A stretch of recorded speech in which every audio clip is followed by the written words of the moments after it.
Ok, c'est parti. Bonjour à toutes et tous. J'espère que vous êtes en forme en ce début d'après-midi, que vous n'avez pas trop encore dégusté de vin, mais ça viendra après. Je suis ravie d'animer cette table ronde sur un sujet qui peut paraître un peu tech, mais vous allez voir, on va vite le démystifier pour aller rapidement sur les cas d'usage et les retombées. Donc je m'appelle Karen Jou, je suis la CEO et cofondatrice de Doors. On est aujourd'hui le cabinet de conseil leader qui accompagne des grands groupes, des marques sur leurs projets d'innovation qui vont utiliser des technologies comme la blockchain, les mondes immersifs ou le gaming, voilà, dans des secteurs tous très différents. Et j'ai le plaisir d'être accompagnée par trois super speakers que j'introduirai juste après pour vous dire quelques mots sur le sujet du jour. Peut-être avant de dire un mot, qui dans la salle maîtrise le sujet de la blockchain? Enfin, maîtrise ou on va dire connaît à des notions. Pas mal. Qui est complètement largué et on vous jugera pas. Ok, donc les autres c'est entre deux de ce que j'imagine. Ok, parfait. Vous inquiétez pas, on va essayer de pas trop parler de blockchain en tant que tel, mais plutôt de cas d'usage encore une fois. En fait, on va tourner cette table ronde autour de finalement l'exploration des cas d'usage que permet la technologie blockchain, mais aussi les mondes immersifs pour le monde du vin et des spiritueux et aussi du champagne. On va essayer d'être le plus concret possible. Et peut-être pour démarrer en guise d'introduction, on voit finalement qu'on est dans un contexte en pleine transformation, et je pense que je vous apprends rien en vous disant ça. Dans l'univers du vin notamment et des spiritueux, on a à la fois une consommation qui peut avoir tendance à baisser, ou en tout cas des nouveaux modes de consommation avec une nouvelle génération qui arrive avec ses attentes, ses envies, ses besoins. Un développement et un commerce international qui peut aussi vivre des soubresauts à certains moments, avec aussi son lot de challenges et de défis, comme le risque de la contrefaçon par exemple, mais ce n'est pas le seul. Et en même temps, en face de ça, le vin, les spiritueux, le champagne, qui sont un vrai joyau de notre terroir français et aussi international, que tout le monde chérit, que beaucoup de gens aiment collectionner. Beaucoup de gens aiment aussi l'expérience qui va autour. Et finalement, la question qui se pose, c'est comment on réinvente demain, ou en tout cas on repense le lien entre le vigneron et le consommateur, par exemple, mais aussi avec des investisseurs, avec des fans finalement du vin. Donc voilà un peu les thématiques qu'on va aborder cet après-midi. Et finalement, ce qui est intéressant de voir, c'est que cette année, et même je dirais depuis 2-3 ans, beaucoup d'initiatives ont eu lieu utilisant la technologie blockchain, mais aussi d'autres technologies au service de ces enjeux, des projets qui ont réussi, d'autres projets qui ont échoué, ou en tout cas qui ont été un peu plus compliqués. On va essayer de décrypter tout ça avec les trois super speakers, et avec une vision réaliste et de se projeter sur quelles seront les tendances et les enjeux de cette année. Donc j'ai le plaisir d'accueillir Sylvie Busca, qui est donc la fondatrice et CEO de Wine in Block. Je pense que tu pourras en dire un petit mot juste après. Mais Sylvie, voilà, qui a un parcours assez impressionnant, passé auprès de maisons de renom à des postes de direction générale, et qui désormais s'attache à accompagner des domaines de vin et de champagne grâce aux nouvelles technologies, notamment pour répondre à des enjeux de traçabilité, mais pas que, vous verrez ça juste après. On a Laurent ensuite, qui est donc qui se définit comme un néo-vigneron, ça c'est très intéressant, qui a repris le château Edmus, un grand cru à Saint-Émilion en 2020, qui était auparavant, qui a fait un super parcours dans la tech en passant notamment par Apple, qui a ouvert dès 2021, donc assez précurseur, le château Edmus à 30 investisseurs pour financer un nouveau chai, et qui a réalisé une première collection de Magnum en NFT dès 2022. Et la suite, je ne la tease pas, je te laisserai l'expliquer. Et enfin, Louis... Et qui est le boss de la WineTech aussi. Quand même. Et qui est le boss de la WineTech, effectivement. Mais ça, j'espère quand même que vous l'aviez remarqué. Merci, Louis. Et Louis, donc de Bonne-Case, qui a débuté sa carrière en 2016 en tant que négociant. Il a lancé un premier site web de vin qui acceptait les crypto-monnaies dès 2018. Puis il a créé, cofondé Wine Bottle Club, et ensuite Intercellar. Pareil, j'en dis pas plus, je te laisserai l'expliquer. Vous êtes prêts ? Ok, c'est parti. On démarre tout de suite avec la première partie, peut-être sur qu'est-ce que la blockchain et le Web3, et pourquoi cela peut transformer l'industrie du vin. Donc rapidement, on ne va pas rentrer dans des considérations tech, mais la blockchain, c'est une technologie qui permet d'amener de la transparence, de la sécurité et plus de confiance en fait à l'ère du numérique et qui s'avère être très utile dans l'univers du vin. Et le Web 3, c'est un peu la nouvelle génération du web qui est composée de cette techno, mais aussi de l'intelligence artificielle, des réalités immersives. Et donc peut-être pour toi, Laurent, une première question. Quels sont pour toi les bénéfices pour le vigneron et pour le consommateur d'utiliser des outils comme la blockchain, les NFT, le Web 3 ? Et pourquoi on a besoin un peu de réenchanter ce lien entre le vigneron et le consommateur ?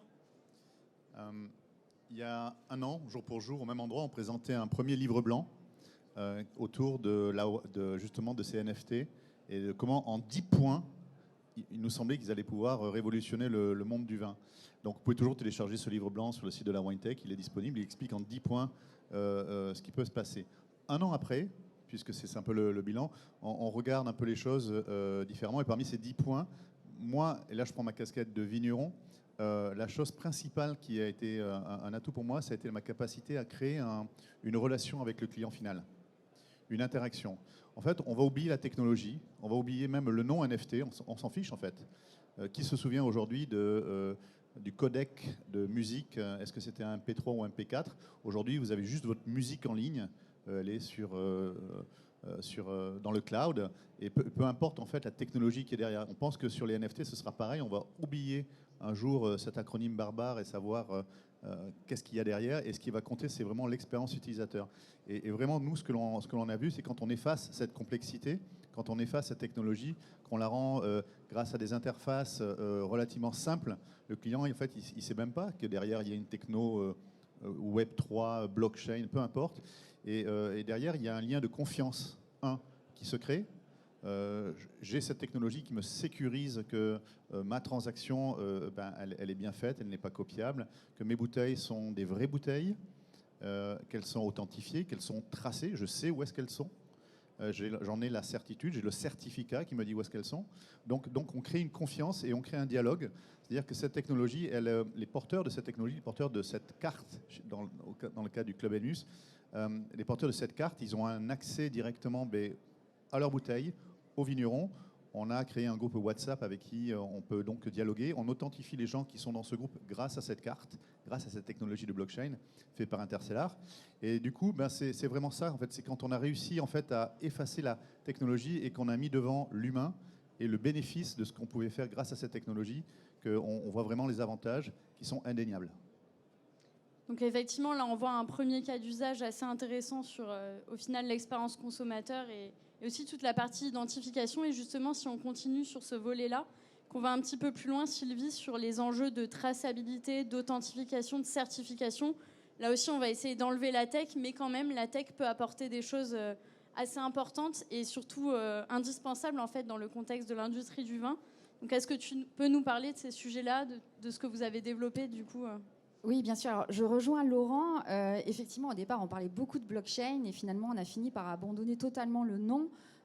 Aujourd'hui, on préfère parler de passeport digital sécurisé par la technologie blockchain, ce qui lui donne vraiment un niveau de sécurité ultime. Alors nous, chez One in Block, en fait, l'idée, c'est vraiment de doter chaque bouteille de son propre passeport digital. Pourquoi ? Pour permettre l'authentification d'une bouteille partout dans le monde de façon très simple, avec un simple smartphone, d'assurer aussi la traçabilité des vins, d'assurer leur provenance et de créer un lien de confiance effectivement avec le consommateur final, puisque avec un simple smartphone, le client accède au passeport digital de la bouteille, il n'a pas besoin de passer par un intermédiaire, il s'assure lui-même de l'authenticité, de la traçabilité et de la provenance de sa bouteille. Donc en fait, c'est vraiment recréer ce lien de confiance dans un secteur où il y a énormément d'intermédiaires, puisque dans le vin, c'est quand même très particulier. On a le domaine, on a le distributeur, le retailer, l'importateur. Parfois, le vin fait plusieurs fois le tour du monde. Donc l'idée, c'est vraiment d'assurer, quel que soit le porteur de la bouteille, de pouvoir s'assurer de l'authenticité, de la traçabilité, de la provenance par le passeport digital.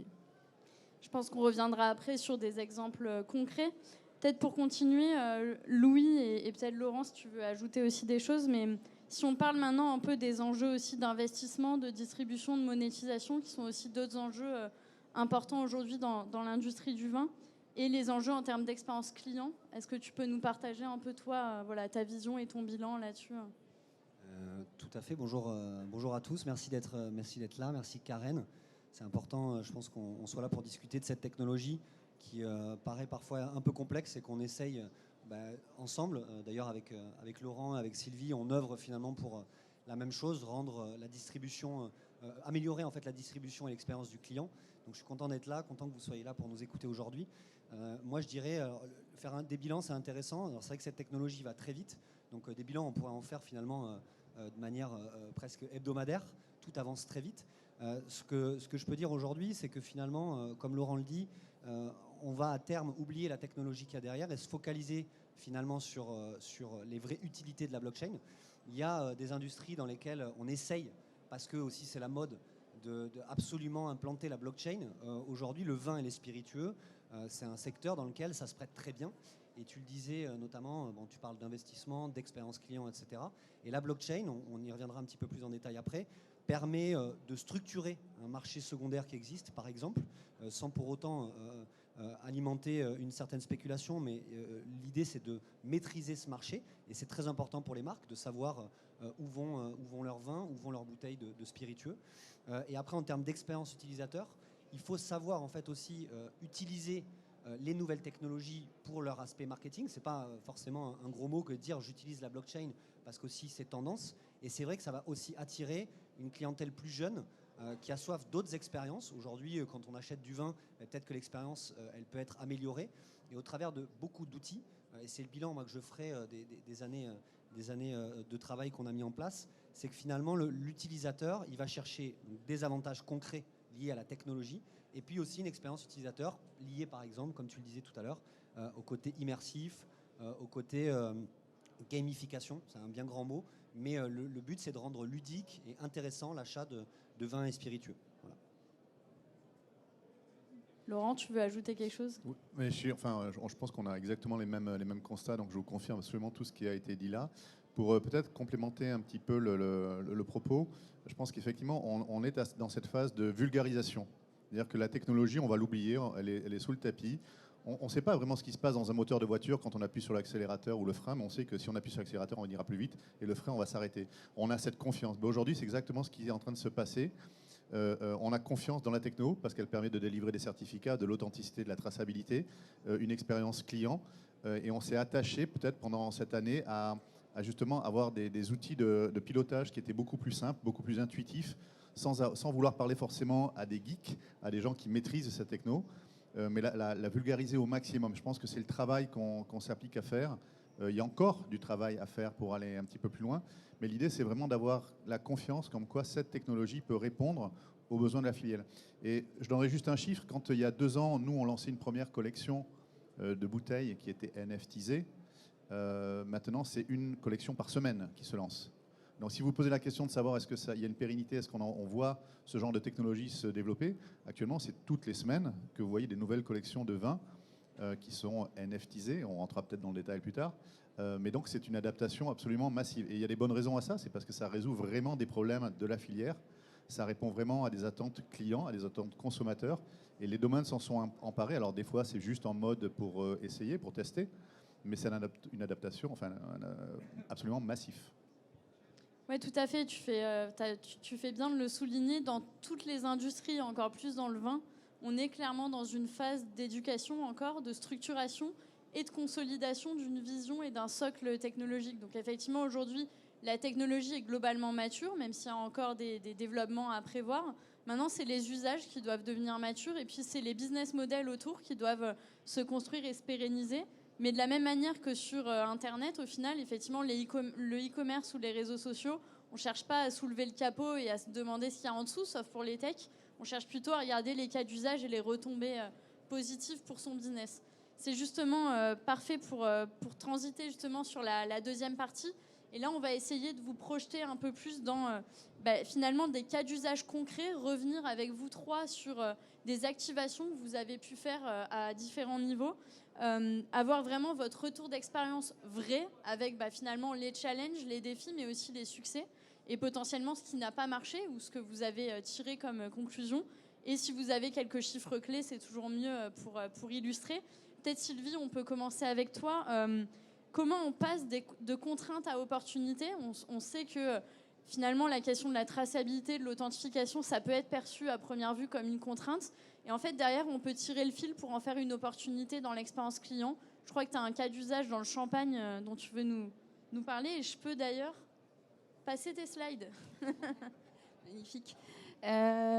Oui, alors c'est vrai que la nouvelle réglementation sur l'étiquetage plaide clairement en faveur du passeport digital, dans la mesure où ça devient le support en fait pour non seulement répondre à cette réglementation, mais aussi aller plus loin et proposer à vos clients en fait de la traçabilité, de l'engagement client, de la communication sur le domaine ou encore sur le produit.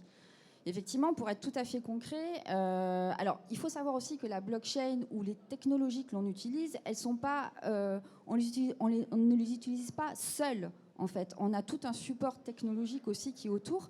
Et là, par exemple, dans le cadre du champagne, c'est un très bon exemple puisqu'on est en partenariat avec une société qui s'appelle Checkpoint, qui est le leader de la traçabilité RFID. Donc, ils ont équipé des sociétés telles que Decathlon, telles que McDonald's, par exemple. Donc, c'est vraiment des experts de la traçabilité. Et aujourd'hui, très concrètement, sur le champagne, on est capable de dire que telle bouteille est dans telle caisse, que telle caisse est sur telle palette, que telle palette va chez tel client.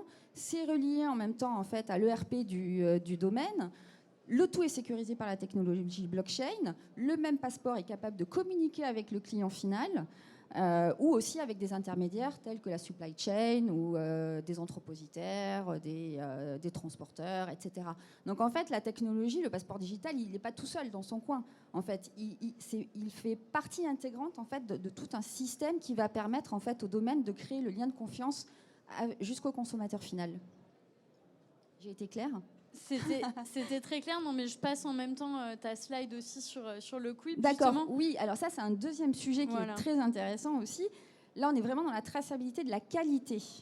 On a créé un petit boîtier électronique qui s'appelle le Quib et qui va venir tracer les alarmes de température et d'hygrométrie des vins ou des caisses pendant leur transport et leur stockage. Donc là c'est très simple, ce petit boîtier, toujours pareil, enregistre des alarmes qui vont être enregistrées dans la blockchain. Donc personne ne peut les modifier ou encore les effacer. Donc le domaine équipe ces caisses, ces palettes, ces containers de ce boîtier électronique. À destination, le destinataire, enfin le réceptionnaire va taguer toujours avec un smartphone, c'est extrêmement simple, les données et va s'apercevoir, enfin va pouvoir en tout cas savoir si le vin a été stocké, transporté dans des bonnes conditions. Et les données sont également remontées jusqu'au domaine pour qu'en fait les données soient partagées entre les deux parties. Justement, si on revient rapidement sur ton cas d'usage dans le champagne, mais qui peut être valable dans le vin et ailleurs, c'est quoi vraiment les pain points auxquels tu réponds ? Donc, il y a effectivement le risque de contrefaçon, la traçabilité, et qu'est-ce que ça apporte comme résultat concret ? Est-ce que tu as des exemples à nous donner ? Oui. Alors, effectivement, ça permet du point de vue du consommateur de s'assurer de l'authenticité, mais du point de vue du domaine, c'est un peu du donnant-donnant, si je puis dire.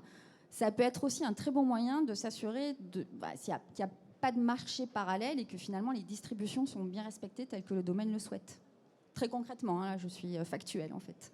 Et si on parle un peu de ROI, enfin de retour sur investissement, qu'est-ce que ça permet ? Est-ce que ça permet d'optimiser les coûts, de diminuer d'optimiser des process ? Enfin, vraiment pour l'entreprise, c'est quoi le bénéfice finalement ? Je pense que c'est des questions qu'on vous pose souvent, d'aller prendre ce type de solution. Alors les ROI ne sont pas forcément les mêmes pour tous les domaines parce qu'ils ont tous leurs objectifs bien précis. Déjà, l'image, puisque le risque de contrefaçon, c'est quand même un énorme risque d'image pour un domaine, et en particulier pour des maisons telles que les champagnes qui sont quand même... qui sont quand même tenus à avoir une image irréprochable, notamment sur les marchés export. D'autres, ça va être vraiment le respect de la distribution. Les marchés parallèles sont vraiment un enjeu crucial pour la plupart des domaines aussi, notamment les grands domaines, mais pas que d'ailleurs. Les ROI sont vraiment divers et variés en fonction des domaines. Mais on va juste dire, image en priorité, traçabilité et lien de confiance avec le consommateur. C'est déjà pas mal. Donc effectivement, là, on a vu toute cette partie finalement traçabilité, authentification, certification. Peut-être Laurent, si toi maintenant, tu peux nous permettre de voyager un peu dans ton univers. Quand on est vigneron, pourquoi on utilise des nouvelles techs ?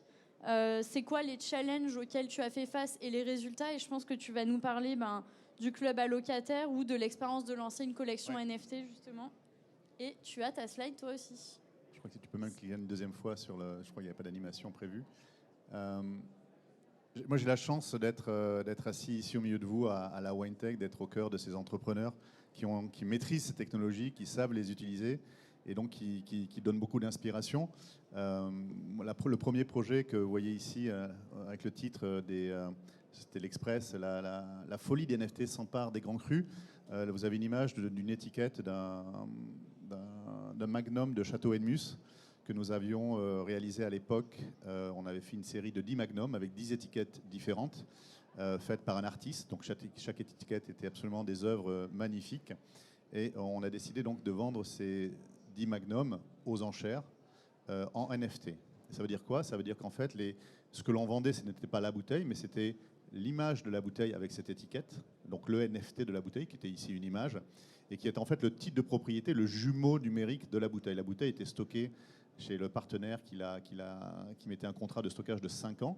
Et le client n'achetait qu'en fait que le NFT. Et ce NFT, donc, quand il en avait la possession, il pouvait aussi le revendre à d'autres personnes sans que la bouteille, elle, ne bouge d'endroit. Donc on a fait ça à un périmètre limité, c'était 10 magnums, c'était pas grand-chose. Il y avait de très belles étiquettes. Le partenaire, c'est Ideal Wine, qui est une des startups de la WineTech. Et on a mis les bouteilles aux enchères à 1 euro. Je tremblais un peu quand on a mis ce prix-là de démarrage parce on avait beaucoup travaillé, je ne savais pas ce que ça allait donner. C'est une de nos cuvées qui s'appelle Phi, c'est le tatouage de la jeune femme sur son bras. Phi, c'est un vin 100% Cabernet Franc, un grand cru de Saint-Émilion en vin nature, en biodynamique, qu'on élève dans une cuve en forme d'œuf. Donc c'est un vin très très particulier, c'est un peu un ovni à Saint-Émilion qui est assez rare, on en fait entre 400 et 500 bouteilles par an. On a eu les meilleures notes qu'on ait pu jamais obtenir avec ce vin-là. Il a été reconnu par la Revue des vins de France, par Le Monde, par Le Figaro. Et donc on fait ces 10 magnums, ces 10 étiquettes, on les met aux enchères à 1 euro. Et le marché s'est totalement emballé. Le premier jour, le premier magnum valait plus de 1 000 euros. Et au bout de 9 jours, la bouteille la plus chère s'est vendue 5 200 euros. Il y a beaucoup de chance, il y a beaucoup de travail, il y a une prise de risque. Mais ça nous a vraiment ouvert les oreilles, les écoutilles, en se disant mais qu'est-ce qui se passe? On a envie d'aller plus loin. Donc ça, c'était une micro-collection, c'était en 2022, et on s'est dit mais on veut aller plus loin. Et la deuxième chose que vous voyez à côté, c'est un deuxième projet qu'on a lancé il y a 6 mois avec Intercellar. Le Château Edmus, c'est tout petit, c'est 1,6 hectare, c'est 5000 bouteilles par an. On a un problème d'allocation, c'est-à-dire qu'on n'a pas assez de vin pour tout le monde et on veut s'assurer que nos bouteilles elles aillent au bon endroit.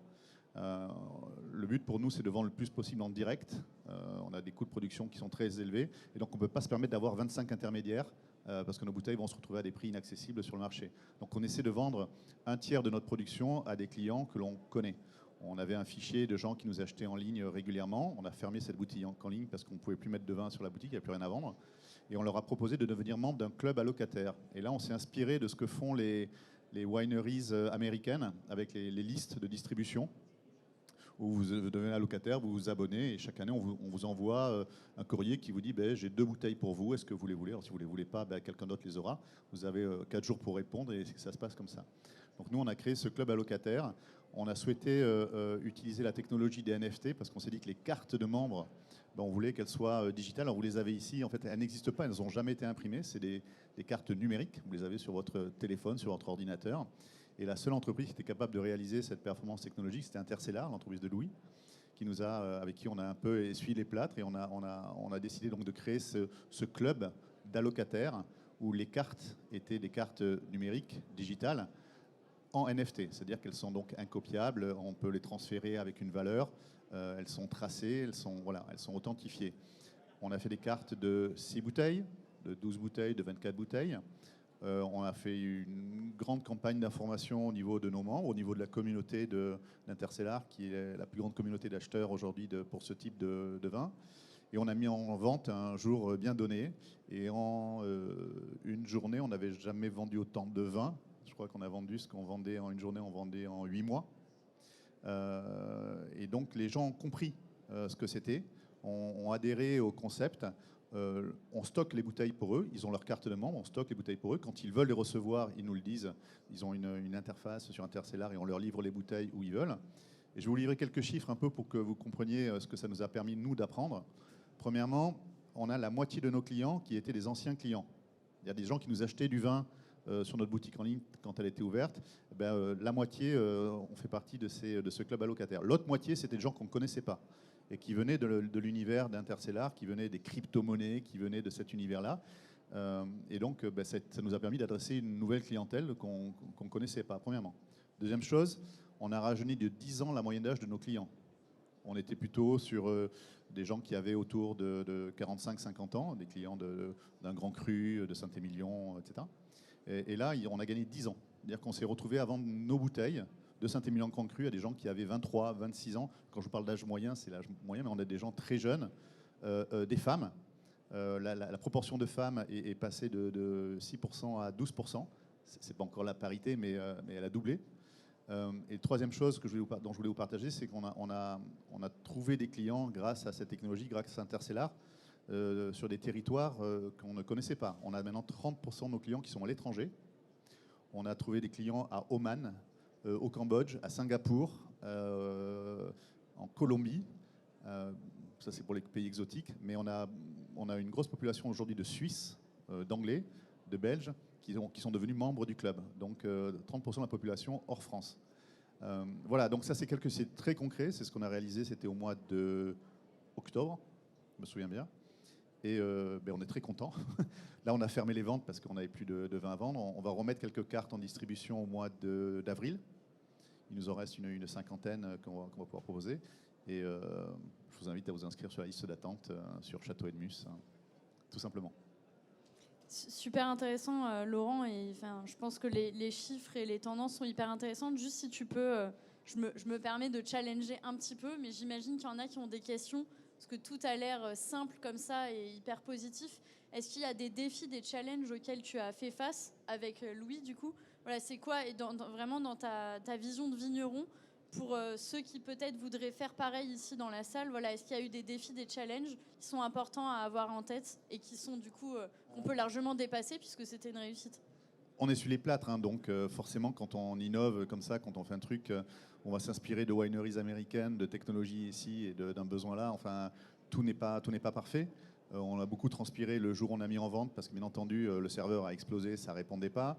Des gens nous appelaient en nous disant mais j'arrive pas à acheter. Donc on a trouvé, il a fallu qu'on fasse des fichiers Excel pour bloquer les ventes, pour les réinscrire au fur et à mesure à la main. Mais bon, ça fait partie de l'expérience. Mais ça s'est bien passé au final, hein, je rassure. Après, un défi, c'est toujours la logistique.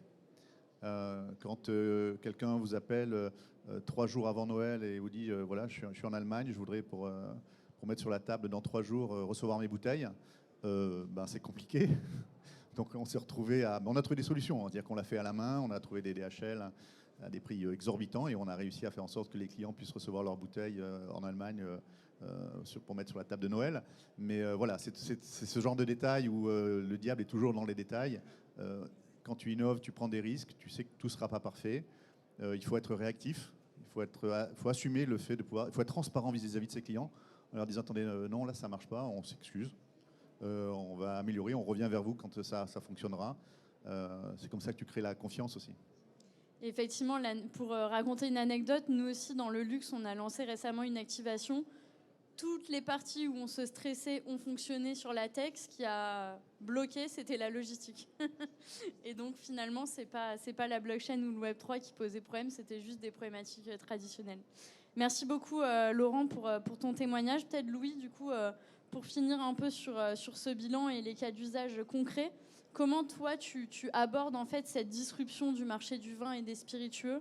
Raconte-nous un peu ce que tu fais concrètement avec Intercellar, même si on a eu un avant-goût, et aussi Wine Bottle Club. Et pour toi, qu'est-ce qui change en fait dans la stratégie marketing aujourd'hui d'un domaine de vin ou d'un spiritueux, et comment on y adosse des actifs digitaux pour voir plus loin, finalement, construire de nouveaux types d'expériences?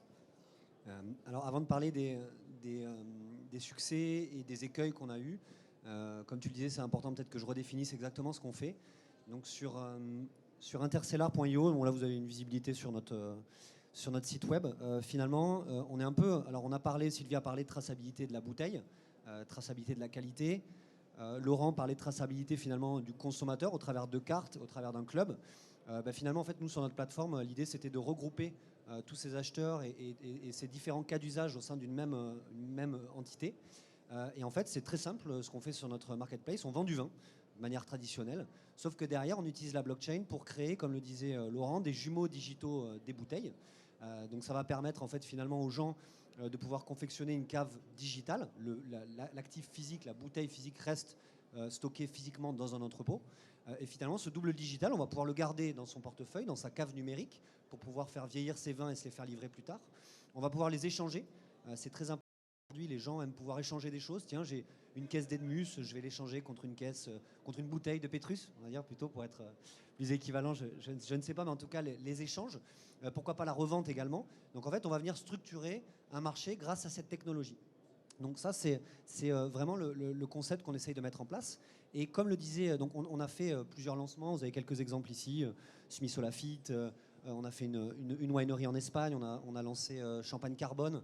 On a lancé Malartic-la Gravière. Ça s'est extrêmement bien passé. C'était un petit peu nos preuves de concept. Et évidemment, le projet de Laurent, qui est un projet qui était un peu plus sur mesure, mais sur lequel, en fait, on avait une expertise. Parce que comme le disait Karen, j'ai créé avec mes associés en amont de Intercellar une collection de membres donc, qui s'appelle Wine Bottle Club, qui compte plus de 2000 membres, un petit peu moins de 2000 membres aujourd'hui. Et donc on a cette expertise et c'est intéressant aussi de ramener les gens dans le physique. Et au travers de clubs, on peut proposer évidemment des avantages, donc avec des cartes comme celle de Laurent liées à l'achat des vins. Ça peut être des prix préférentiels, des cuvées spéciales en fonction. Si par exemple on peut détecter si une personne a acheté 3 années de suite une bouteille du domaine, on peut lui proposer à la vente de manière exclusive une nouvelle cuvée. Donc ça c'est l'aspect tangible bouteille, mais il y a aussi l'aspect événementiel, faire venir des gens dans son domaine, etc. Et donc la partie club, ça aide à ça. Donc le relatif succès, je vous le disais, on a aujourd'hui une très belle communauté, on est plutôt très content de toutes les ventes qu'on a réalisées. On va en réaliser plus d'une centaine cette année. Et du côté des écueils, alors je rejoindrai du coup Laurent, il y a plusieurs choses. D'abord l'aspect communautaire qui est jamais évident à gérer. C'est la base d'un projet dans le web classique et même dans le web 3 tel qu'on l'appelle, mais c'est la base de toute entreprise digitalisée, créer une communauté autour de son produit. Et le pendant de ça, c'est que la communauté, elle est exigeante, elle contacte les gens directement entre affaires des réseaux sociaux, etc. Donc c'est quelque chose d'assez complexe à gérer et qui prend du temps. Je parle de temps du coup, et c'est le deuxième écueil. Quand on œuvre au sein d'une entreprise comme la nôtre, on fait face à des soucis et des défis plutôt technologiques. Donc ça prend du temps déjà en termes de tech et ça prend du temps en termes d'acclimatation. Donc qu'est-ce qui prend du temps? C'est d'aller convaincre les vignerons, c'est d'aller vous convaincre de l'utilité de cette technologie et d'aller convaincre aussi les consommateurs de la pertinence de notre projet et du fait qu'en fait l'expérience utilisateur est très intéressante. Et ça, vu que ça prend du temps, ça oblige certaines sociétés, c'était notre cas, à lever des fonds, ce qui n'est pas un problème. On a levé 1 million d'euros, on vient de clôturer notre première levée de fonds. Mais finalement, voilà, c'est des choses qui prennent du temps et on est vraiment dans l'environnement start-up. Donc les deux principaux écueils, c'était cela, le temps et la gestion aussi, évidemment, de la communauté. Et on va travailler cette année pour essayer de continuer à trouver des solutions. Super, merci beaucoup. On passe à la dernière partie sur plutôt se projeter en fait sur l'avenir. Là, on a fait pas mal le bilan de cas d'usage que vous avez éprouvé cette année ou les années passées. Là, l'idée maintenant, c'est de vous donner un peu des clés de compréhension et une vision, des convictions sur les tendances qu'on voit pour 2024 et même les années à venir, parce qu'on l'a dit, finalement, cette transformation technologique et culturelle, c'est aussi une transformation de long terme. Hein. Ça ne va pas se faire en 6 mois. Les briques qu'on est en train de poser aujourd'hui, elles doivent toucher l'ensemble des business dans plusieurs années. Peut-être chacun dans le sens que vous souhaitez. En un mot, ou en plusieurs si vous voulez, peut-être vos perspectives et les tendances fortes que vous voyez sur l'année à venir. Et finalement, pourquoi aujourd'hui, quand on a un domaine de vin ou quand on est dans le champagne ou les spiritueux, ce serait dommage de rater ce virage.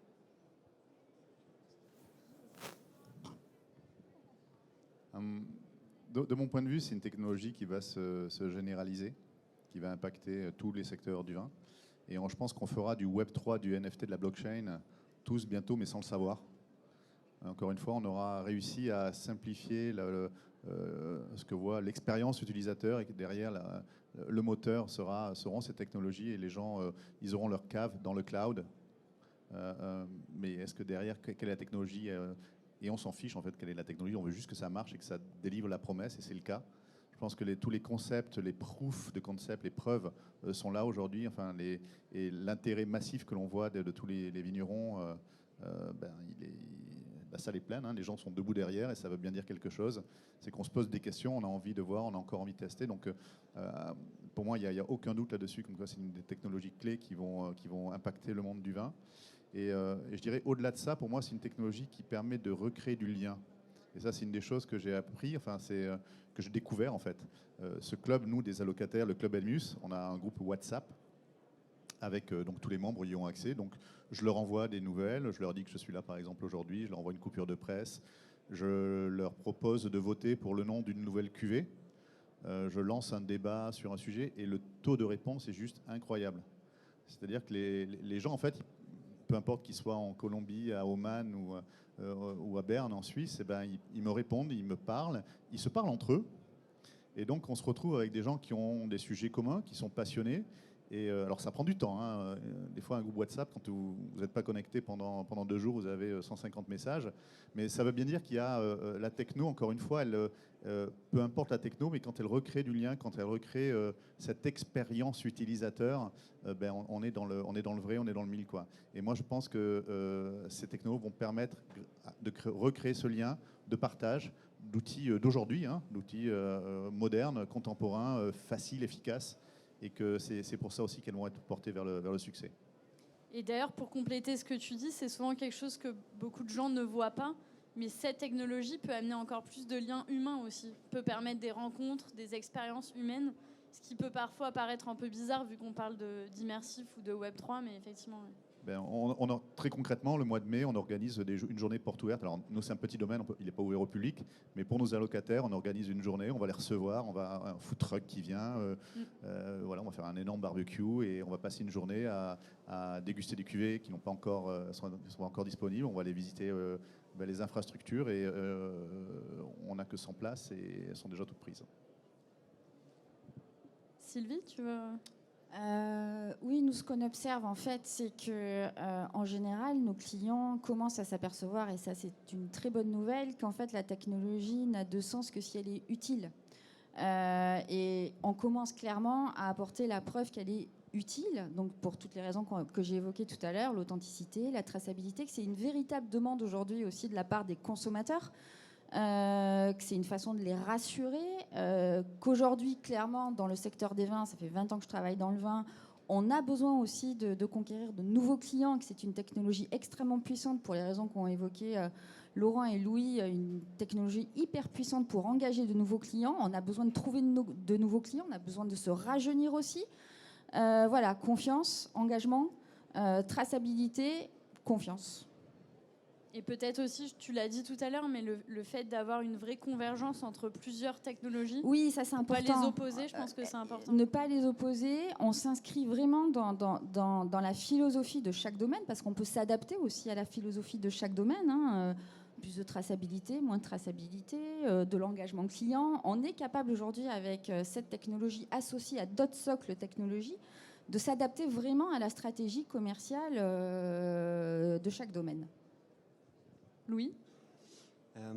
Du coup, pour conclure sur la vision, je pense, du marché, beaucoup d'experts s'attardent et surtout s'accordent à dire que 2024 sera l'année du Real World Asset, donc l'année dans le web des actifs digitaux. Et en fait, finalement, on est à la convergence de technologies qui existent déjà depuis très longtemps. Le métavers, ça existe déjà depuis longtemps. Il y avait déjà Second Life à l'époque qui existait. La gamification, les jeux vidéo existent depuis longtemps. La réalité augmentée existe également depuis très longtemps. Les casques Oculus, etc. Vous avez dû voir aussi Apple qui lançait son propre casque. Et en fait, la pierre angulaire, la cerise sur le gâteau qui manquait, c'est qu'est-ce que je vais mettre en fait dans ces univers parallèles. Et ce sont les real world assets, c'est-à-dire les jumeaux digitaux d'actifs physiques qui existent réellement. Et en fait, la propriété va devenir digitale, même si elle est également physique. Et c'est ça en fait qui manquait. On vient enrober, habiller la mariée de plusieurs technologies qui existent déjà depuis très longtemps. Donc en fait, au travers, nous dans le secteur qui nous intéresse, les vins et spiritueux, ça va permettre en effet d'améliorer considérablement l'expérience utilisateur et finalement d'aller chercher des nouveaux consommateurs, parce que je pense qu'on est tous là plus ou moins pour la même chose, trouver des nouveaux consommateurs, surtout en ces temps de déconsommation où on parle évidemment de baisse de la consommation d'alcool, ce qui n'est pas un mauvais point en soi. Mais l'idée, c'est que les gens et les jeunes générations puissent être intéressés par l'univers des vins spiritueux de manière globale, au travers d'un jeu, d'une gamification, au travers d'expériences physiques qu'on peut compléter avec le digital. On peut, par exemple, avoir livré des bouteilles physiques avant de réaliser une dégustation virtuelle sur un métaverse. Il y a plein de choses qui sont possibles. Donc la vision pour 2024, c'est celle-là, c'est le Real World Asset qui va être intégré au travers de différentes technologies qui existaient déjà et qui sont en train d'exploser. Donc le métaverse, parce qu'il y a eu l'année des crypto-monnaies, je parle récemment, il y a eu les NFT, il y a eu le métaverse, toutes ces tendances finalement se sont cassées la gueule parce qu'il n'y avait pas encore le liant, et le liant est là aujourd'hui, et dans les vins spiritueux, ça se prête très très bien. Voilà. Alors peut-être avant de prendre quelques questions, j'adore faire cet exercice, mais c'est hyper compliqué. On est en 2035, c'est quoi l'expérience client de demain dans le vin, Laurent? En un mot, selon toi. Alors en 2035, je suis sur mon smartphone. Je vais pas avoir des lunettes sur moi tout le temps comme ça. Je suis quand même sur mon smartphone. Je viens de me rendre compte que j'ai un dîner de famille dimanche. Bien sûr, j'ai aucun vin chez moi stocké. Par contre, je regarde ma cave. Effectivement, j'ai un grand cru Saint-Émilion, Château Edmus 2016. Il est délicieux. Je fais livrer.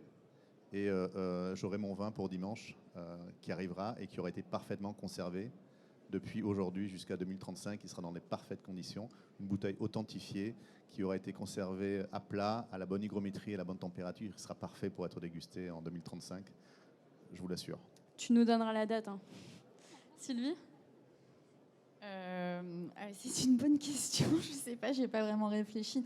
Non, ben si, pour moi, c'est vraiment le vin. On est quand même dans le concret, on est dans le plaisir, on est dans le partage. Donc, c'est lorsque nos technologies auront vraiment réussi à faire ce lien de plaisir, de partage entre le consommateur, moi consommateur, j'ai envie de connaître le vigneron qui est derrière la bouteille que j'ai sur la table et de vivre des expériences incroyables qui n'étaient pas forcément possibles jusqu'à présent.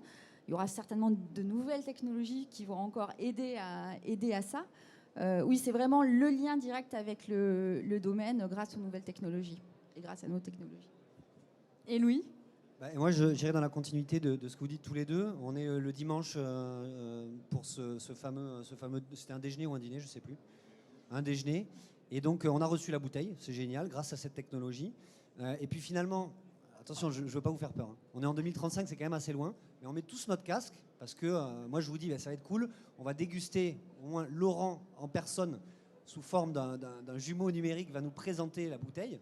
Donc on fait la dégustation avec lui, au moins le début de la dégustation. Il nous explique, il est à côté de nous en fait au travers de ce casque de réalité virtuelle. Et puis après, on pose le casque et on passe un bon moment. Mais on intègre de manière intelligente et subtile la technologie pour sublimer l'expérience. Voilà.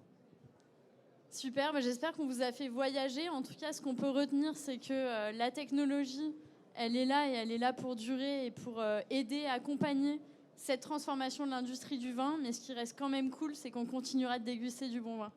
Voilà, merci à tous les trois. Et s'il y a des questions, merci. Je crois qu'il ne reste pas beaucoup de temps, mais on peut en prendre quelques-unes.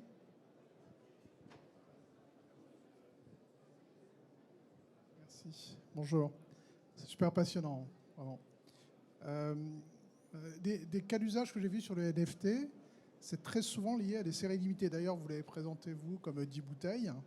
Alors, est-ce qu'il y a une problématique à passer à l'échelle, sachant que très vite va se poser le sujet de la logistique?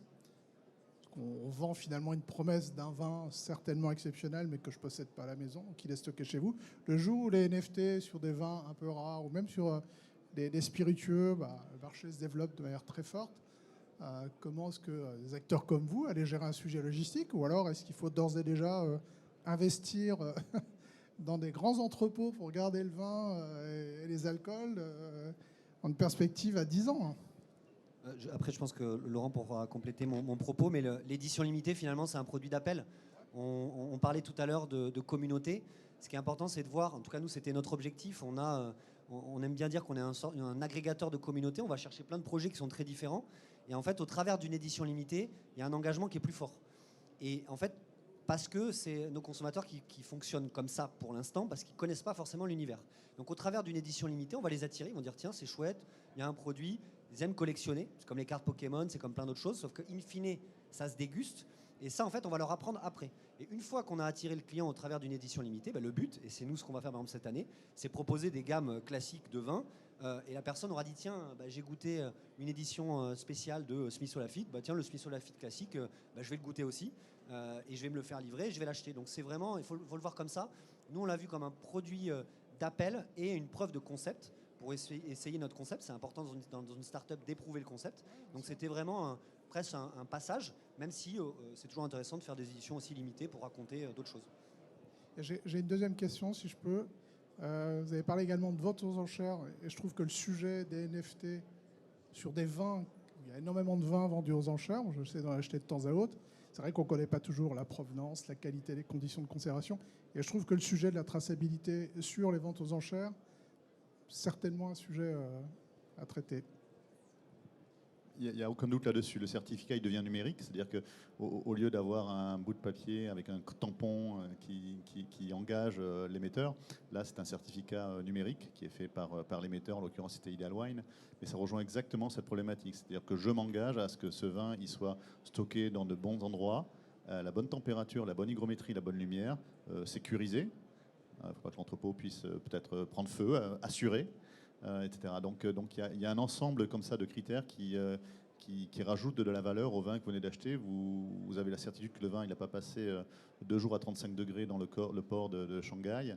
Et puis pour revenir en France d'ailleurs, avec un bilan carbone désastreux, la bouteille n'a pas bougé de la cave du vigneron ou de la cave de l'entrepositaire. Et effectivement, il y a des capacités de stockage qu'il faut pouvoir construire. Vous avez des partenaires comme Gamba et Rota qui sont là, qui vous expliqueront comment ils s'organisent déjà pour ce marché-là.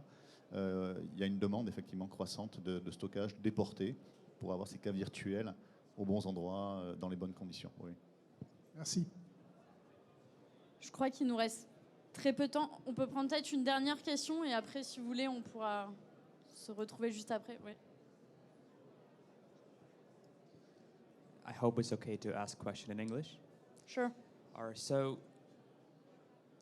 just out of my head, there is over 300 different blockchains, and I don't know the latest stats.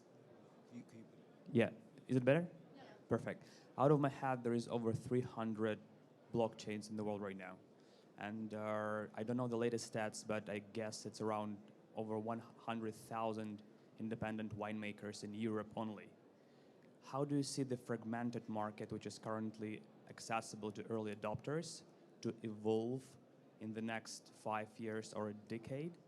Do you expect to have a centralized wine blockchain exchange or wine bank that actually connects consumers and their NFT or wine token holders? And if so, could you give some examples or some vision on that? And I think that's a question to all of you. So there are a lot of cryptocurrencies. The main cryptocurrencies for smart contract, because the technology behind all those technologies is the smart contract, and the main blockchain is Ethereum. But there are a lot of layer 2 on this blockchain, and the goal is to find the easiest, the fastest, and the lowest ecological footprint blockchain. For example, we use Polygon, which is one of the fastest technology on the blockchain. And of course, there is some possibilities to build a kind of centralized blockchain dedicated to the wine and spirits. Yeah, I think just to conclude on it, it will be something that we will see in the next few years, that there is not today a standardization of the blockchain technology regarding the wine industry. Like we can see, yes, we see Ethereum and Polygon, but also the layer 0 as a new standard. But for now, there are not so much big platforms, centralized or decentralized, dedicated to wine. So this is one of the Interstellar, maybe?